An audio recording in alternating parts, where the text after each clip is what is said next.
Warriors! Video number 2 of the day. My name is Coach JV. I am the top health and mindset coach in the world. What you believe in your heart, you think in your mind, will eventually become your words and become your reality. If you can see it in your mind, you can eventually hold it in your hands. What you repeatedly do gets ingrained in your subconscious mind. What gets ingrained in your subconscious mind becomes an unconscious activity. Now, I've had a lot of comments about people talking about the intro and they don't enjoy it, but that's okay. Here's why I'm doing it. Because this has been happening to you too since you were a young child without you knowing it. I say the same things over and over and over again, and twice today during interviews with Warriors, they actually were able to repeat the sayings that I do. Now, why do I do that? Because I'm reprogramming your subconscious mind to understand the game so you can't be played.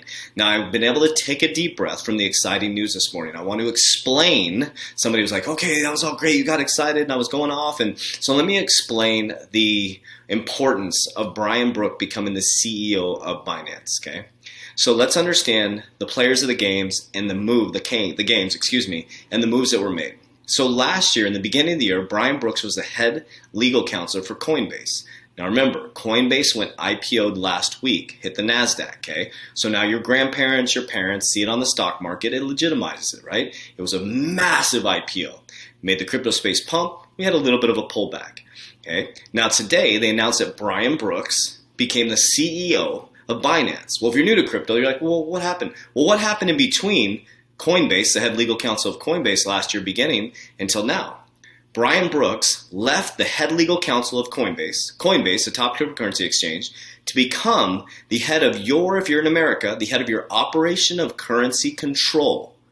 Okay? So he became part of the U.S. government's operation of currency control, part of the infrastructure. And during his tenure, I don't even know if it's part of, anyways, he became head of the operation of currency control that regulates your currency, okay?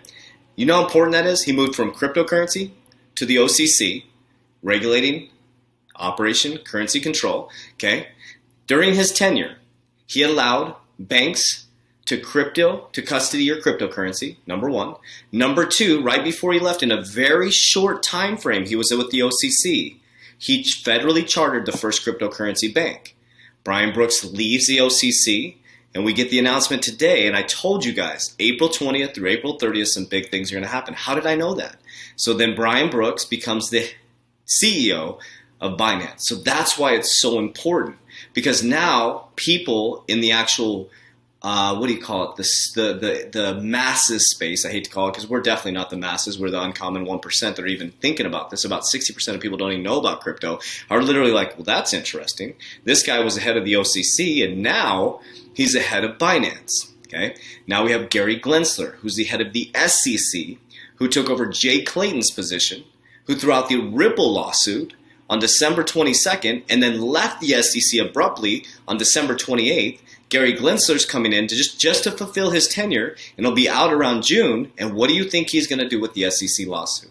Gary Gensler is here, the MIT professor of cryptocurrency at MIT, is now your SEC chairman.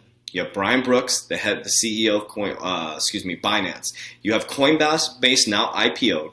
And there's more news coming out, Warriors. So I just wanted to explain that part because I was super excited. I mean, I ran to our facility to do the video. I didn't run. I drove very, very fast and broke the law to get there because I was so excited because, Warriors, this is the biggest time in history for all of us. So I want to share some news with you guys, and I'm going to go from some big news that came out in regards to Ripple, and then also PayPal. This is some crazy stuff with Venmo. And then I'm going to talk about the XRP case and where I think it's heading. And we're going to hear from Jeremy Hogan. I keep mixing names. John Deaton and Jeremy Hogan, right? So we're going to hear a little bit from him. And then I'm going to show you the Crypto Law website. And I'm going to show you a resource where you can stay up to date on XRP.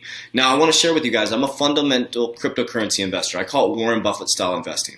I invest in fundamental cryptocurrencies that have real world solve. Yes, I talk a lot about XRP. I love XRP and I have diamond hands. I hold on to the XRP. I don't pump and dump XRP. I'm in it long term. I do have an exit strategy to pull some profits because I'm hedging against the US dollar completely. So I have a 50% hold, a 50% exit strategy of all cryptos going into silver, and then some other products called MPI that I'll be going into very, very soon. Then I'm going to continue to hedge against the US dollar. So I'm going to continue to build a fortress around myself so that I can build generational wealth for my family. So first, firms like Ripple may put competitive pressure on the traditional Indian banks' EY. The EY paper suggests that because Ripple is faster, less expensive, and more transparent, it could put competitive pressure on India's traditional banking system. Traditional Indian financial institutions may face competitive pressure from blockchain-based platforms, including Ripple, in areas such as cross-border payments, according to the new paper on blockchain technology and competition consultancy. Theoretically, it is expected that once blockchain applications cross the pilot and proof of concept stage, they will compete with other system technologies providing similar services. They may not be based on blockchain technology, the author of the white paper wrote, adding, "This is already being experienced to some extent in the financial sectors, where blockchain technology was first applied. An example could be the market for providing cross-border payments, where traditional banks may have to compete with solutions like Ripple. Or maybe they don't have to compete, Warriors. Maybe this is FUD in the marketplace, that Ripple comes underneath them or on board with them and supports the infrastructure. So when Ripple XRP is connected to your bank, you're not even going to know it exists, Warriors. That's the power behind it, having the banking knowledge of 12 years of banking, understanding how to scale banks, is that the infrastructure that it creates allows it to support banks. They have a cloud system. They can have them up and running in 5 weeks, Warriors. So this is exciting news to see that they know that Ripple is putting pressure on the Indian banks. Some other big news, big news. I'm going to play this right here. So PayPal's Venmo to allow users to buy, hold, and sell cryptocurrency. So we had PayPal. Let's go back here. So we had PayPal launch it, and now we have PayPal's Venmo allowing you to buy and sell cryptocurrency. The masses are getting access to this predictive programming, just like my intro, over and over again. Check it out. From PayPal, company's Venmo app will now allow its 70 million customers to buy, hold, and sell cryptocurrency. Now, the rollout begins today, and it's going to be available to all customers in the next few weeks. Customers can choose from Bitcoin, Ethereum, Litecoin, and Bitcoin Cash.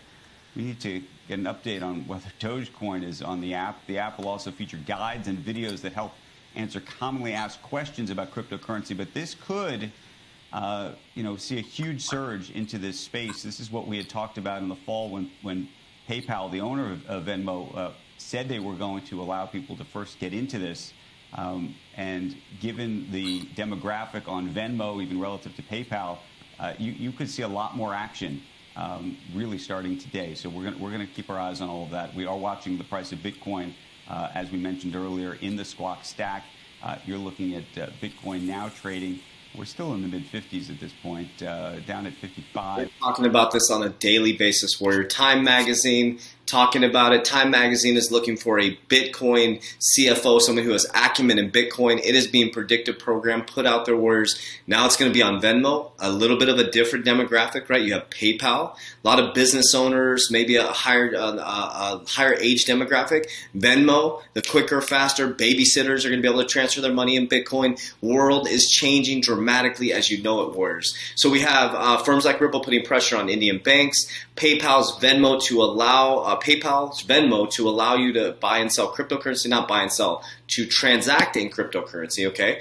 And then Wall Street Journal blasts the SEC. This was yesterday, this came out yesterday, but they're reporting on this. The Wall Street Journal blasts the SEC for setting inconsistent rules in Ripple lawsuit. The U.S. Securities and Exchange Commission is causing confusion in the crypto industry with inconsistent rulings and handling of the Ripple lawsuit of the Wall Street Journal editorial on Tuesday. The Wall Street Journal board is blaming the SEC for taking an inconsistent approach to dealing with the Ripple lawsuit, which could have adverse effects on the crypto regulation. The SEC filed a lawsuit against Ripple and its executives for $1.3 billion issuance of XRPs as unregistered securities. The Wall Street Journal, however, criticized the handling of Ripple's SEC case, claiming the regulators are creating danger for the retail crypto users with their approach to Ripple case. According to the Post, the regulator is providing inconsistency in dealing with XRP and security while giving other cryptocurrencies such as Bitcoin and Ethereum a passive assets. The Wall Street Journal Post reads, okay? So this is very important to understand. You got the Wall Street Journal defending Ripple XRP.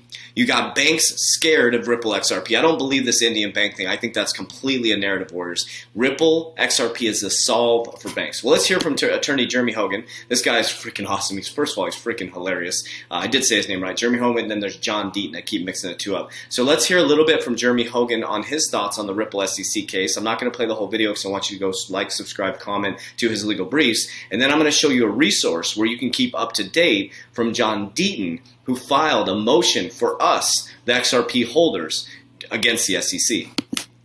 The defendant's objection to certain SEC unfair discovery moves, and then we are really going to be talking about the bigger news to me, which is that the XRP holders motion has been filed, which is really bringing a new look into the case, which I will explain shortly.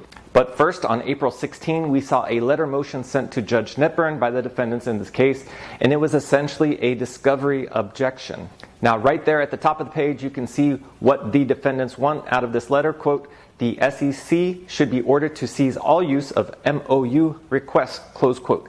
And this is what is going on. The United States government has agreements called Memorandum of Understanding, MOUs, with other countries where essentially they can make requests of each other. So, for example, the SEC can go to the Japanese Security Agency and say, please ask SBI Corp for all documents related to the XRP security. And the Japanese Security Agency would say, wait, XRP is not a security. Donde monai, baka. Just a little joke there. So, under the MOU, the Japanese Security Agency, which is called the Kinyucho, would respond by making the request to the SBI company, and then the SBI company would, of course, have to respond to their government agency with all of the documents that are related to XRP. And then the Japanese government would forward all those documents to the SEC. And all of this is done under a kind of a treaty agreement between the US and Japan.